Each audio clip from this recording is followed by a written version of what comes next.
மேற்கு மற்றும் அதனை ஒட்டிய வடமேற்கு வங்கக்கடலின் ஆந்திர கடலோர பகுதிகளில் உருவானது காற்றழுத்த தாழ்வு பகுதி.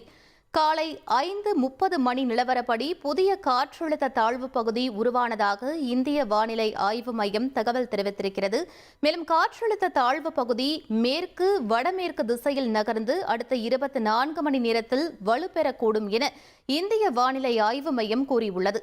அதற்கடுத்த 48 மணி நேரத்தில் வடக்கு ஆந்திரா தெற்கு ஒடிஷா நிலப்பரப்பு ஊடாக நகர்ந்து செல்லும் எனவும் இந்திய வானிலை ஆய்வு மையம் தெரிவித்திருக்கிறது. அண்மை செய்தியாக பார்த்துக் கொண்டிருக்கிறோம்.